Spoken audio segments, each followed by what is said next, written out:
writing my American life, I realized that there was a through line to my life story that mirrored that of contemporary American history.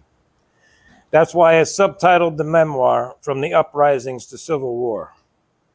I grew up close enough to the uprisings that took place in Newark, New Jersey in the late 1960s to see and smell smoke coming from buildings where I had shopped around the holidays with my family.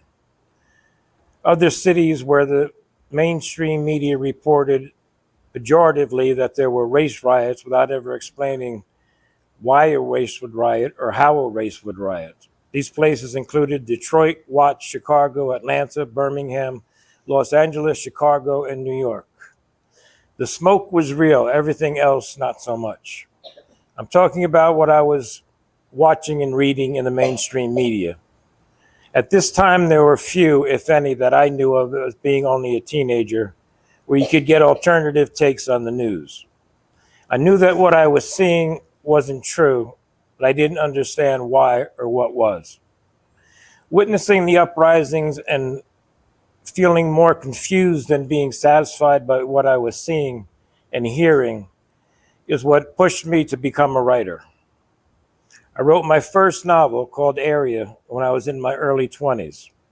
It was about three young persons, black, white, male, and female, growing up and around Newark at the time of the uprisings.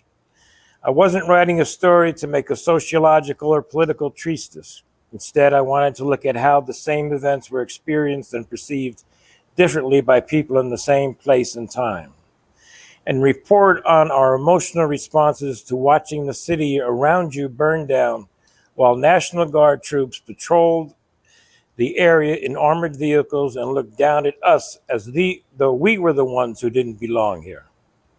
The Italian kids cursed them and threw rocks. At about the same time I started writing my memoir, I came to the Ivy House studio for an event. The event was canceled, and when Julie, who manages the studio, told me that Ivy House was a community-based art studio showcasing the work of local creatives, I told her that I enjoyed telling stories in places like this.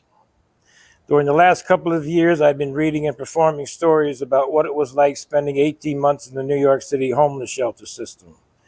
I called these stories shelter ditties. I've been reading and performing these stories at the Public Theater, Town Hall, and other venues.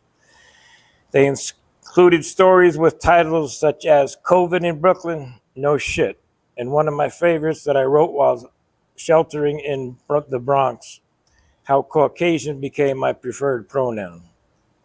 Julie then invited me to tell a story. The story I told that day is called It Requires Some Discipline. It takes place in a Brooklyn hotel turned shelter on Memorial Day weekend 2020. My roommate was a 27-year-old Hispanic man. When I asked him where he was from, he told me, born and bred in Brooklyn. All right. He came to the shelter directly from Rikers. He just did 7 years for gang assault. Did you? No, man. Me and my friends were just horsing around when the gang of cops picked us up and took us in. A detective told us they dropped the charges if we dimed some older kids they wanted bad. Him and his friends chose wisely not to snitch, but then they spent their entire 20s locked up in a cage. What struck me most was the matter-of-fact way he told me about this, like it was just part of growing up in New York City for young men like him. He then became animated when he asked me if I'd heard about someone named George Floyd. I shrugged my shoulders. I was about as tuned into what was going on in mainstream American culture as it cared about what was going on with me in here. He showed me a photo on his phone of an adult black man lying on the ground with someone's knee pressed against his neck. Even though I was not closely following the news, I knew that lately there were incidents like this taking place regularly across the country. The cop whose knee was on the man's neck was white, and he looked into the camera gloating defiantly. I said, "I'm sorry, bro, that's fucked up." The hotel shelter was located on the south part of Atlantic Avenue, and later that day, one of the largest Black Lives Matter demonstrations popped up on the street below our window. My roomie started whistling and cheering like we were watching a Saturday afternoon college football game. When I walked over to the window, what I saw impressed me. There was a large number of people who appeared angry and defiant, jubilant and triumphant. Plus, I noticed that there were significant numbers of young Caucasian men and women marching alongside them. It took more than an hour for all the demonstrators to pass by. My roomie didn't go out to join the march because he feared it might be a parole violation and he still had a couple of years left in his full sentence. A few hours later, he started getting live feeds on Instagram from some of his friends who joined the march. They were now approaching the Barclays Center with its high-end shopping boutiques. I could hear him tell his friends, "No, don't hit that place, it's owned by locals, but give me one of those and that." Much later, when it was close to lights out for the day, I let him know that I grew up during the uprisings in Newark in the late 60s, and that even though the uprisings were set off by the police beating of a 19-year-old cab driver and Newark resident, all you saw on the news were pictures and videos of stores burning and black people going in and out of the stores looting them. I remembered seeing those videos repeating over and over on TV day in and day out for weeks. I told him that if you want to lead a movement, it requires some discipline. He was no more receptive to my advice than I would have been when I was his age. But a week later, I found a pair of new official NBA shorts on my bed.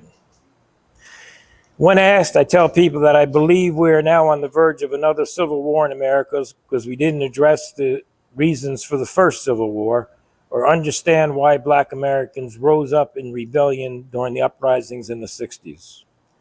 I don't think you can understand the first Civil War without knowing about slavery.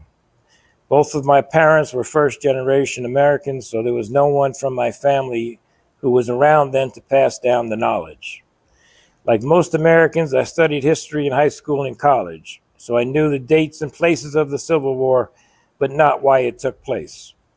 Books and movies made it seem like slavery was a benign and even quaint part of Southern plantation life. It wasn't until I was an adult, when I read Toni Morrison's novel Beloved, that I began to understand what slavery really was. The novel is based on a true story about a black woman who, when she finds out that her only child, her daughter, is about to be interned into slavery, kills the child.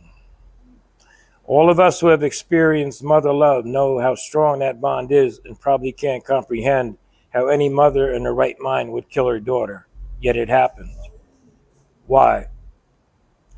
There's a reason why Toni Morrison is one of only a dozen American novelists who earned the Nobel Prize for Literature. Morrison provides a harrowing, detailed narrative about what it was like to be a slave. It was the systematic brutalization of a race of people to dehumanize them so that they allowed themselves and their children to be bought and sold as property to be done with as the owners pleased. When the woman is arrested and charged with murder, her defense attorney eloquently argues for an acquittal of murder charge on the grounds that, under the circumstances, the homicide was justified. You will find yourself going against every human instinct there is to protect children, like I did, and then agree that given this choice between slavery and death, killing the child was the more humane option. That's how horrifically dehumanizing slavery was administered in America.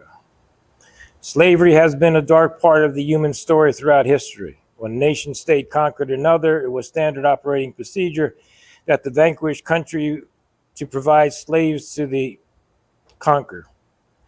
But, and this is a big but, the enslavement lasted for only one generation, and the offspring of slaves could then assimilate into society if they wanted to. Not so in America, where slavery lasted 400 years and enslaved 18 generations of Black Americans. The question is not, should America provide Black Americans with reparations for their unpaid labor that made America an economic superpower? The question should be how much and how soon. I also don't think you can understand why the uprisings took place throughout American cities if you are not familiar with the ghettos that existed in all of the places I mentioned earlier that went up in flames in my lifetime. I have family in Newark. Newark at the time was tribal. You had your Italian sections of the city, Irish and Jewish ones. In order to get to any neighborhood, you had to pass through one of more of the others. The black section of the city was like none of the others. If you saw it for the first time, you would probably think it had been ravaged by war, and this is what was left standing, barely. Buildings were abandoned or in disrepair. Empty lots were strewn with trash, and the people you saw looked beyond weary from the everyday grind of trying to survive while being intentionally impoverished. These ghettos were completely cut off from the resources, jobs, infrastructure funding, financial investment, etc., that made the rest of America one of the wealthiest countries in the world. When you passed through the ghetto, you could feel how the atmosphere was charged with despair, desperation, anger, and rage. I was the youngest in my family, so I sat in the front seat of the car between my parents so my older brother and sister could play in the back.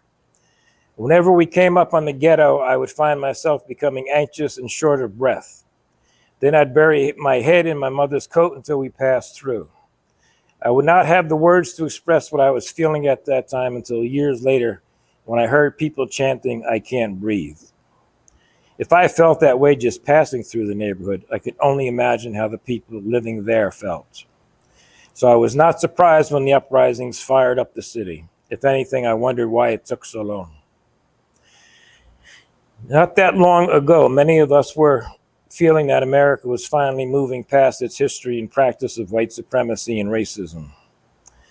There was the two-term presidency of Barack Obama, and then the surprising solidarity and empathy of so many Americans for Black Americans in the aftermath of the killing of George Floyd. But here we are again, finding ourselves facing another racist backlash led by a demagogue opportunist. Thus, we find ourselves once again on the precipice of another civil war. So where do we go from here? What are we going to do? The shit's going to hit the fan in November no matter what happens in the election. I feel we need to start preparing ourselves for that now by fortifying our community so we have a safe place to go and to network. And continue doing what we've been doing here at Ivy House, listening, embracing, supporting, and celebrating one another's differences and similarities. My family may not have been here for the first American Civil War, but I'm here now because they knew how to survive and overcome autocrats and dictators. We can do this. Peace.